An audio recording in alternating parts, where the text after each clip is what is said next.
La danse des flamants roses, c'est une utopie que j'ai imaginée en Palestine, au cœur de la vallée de la mer Morte. La maladie du sel qui se répand partout dans le monde et une communauté de survivants qui se retrouvent au cœur de la vallée de la mer Morte et qui, pour survivre, vont se mettre en harmonie non seulement entre eux, entre humains, mais avec la terre et les autres êtres vivants.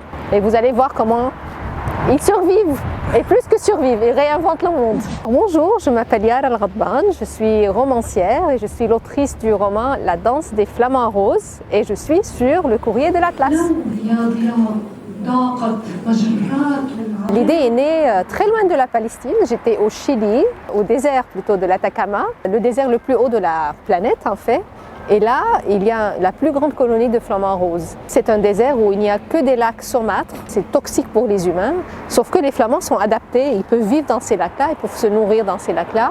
Et du coup, ça m'a fait penser à la mer Morte, qui est l'endroit le plus bas de la planète. Et je me suis dit, tiens, si on peut imaginer la vie dans un environnement aussi hostile, pourquoi ne pas imaginer la vie en Palestine, une utopie où en fait on peut véritablement refaire le monde, refaire l'avenir et le rapport à la terre et entre les humains. Je me suis inspirée des flamants roses et ils sont devenus les personnages principaux de mon roman. Aleph, c'est le premier enfant né dans la vallée après la catastrophe, l'enfant d'une femme palestinienne, une botaniste palestinienne et d'un rabbin israélien. Et il décide de le nommer Aleph, qui est la première lettre de l'alphabet arabe et hébreu.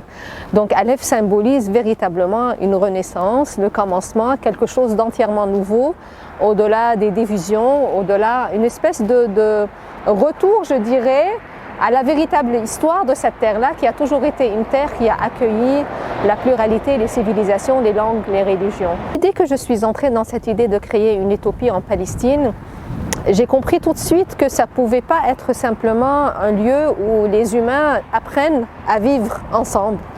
Parce que ça ne donne rien de vivre dans une terre en harmonie et puis une terre libre, disons un pays libre, si c'est sur une planète qui meurt.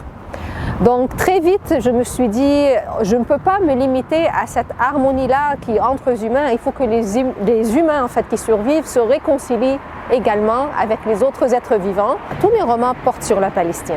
Et j'ai toujours écrit en essayant délibérément de ne pas me faire dicter par l'actualité ma vision du monde et ma vision de la Palestine. Mais la vérité, c'est que ce que j'invente dans ce roman-là n'est rien de fantaisiste.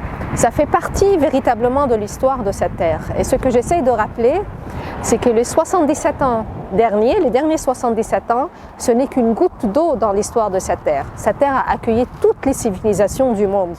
Et avant la montée d'une idéologie ethnocentrée qui voulait exclure toute la pluralité de cette terre-là, mais les gens vivaient très très bien ensemble. Il n'y a aucune véritable solution sans la vérité, sans la justice, sans vérité, sans véritablement reconnaître toutes les blessures. On ne peut pas arriver à une véritable paix sans une véritable justice.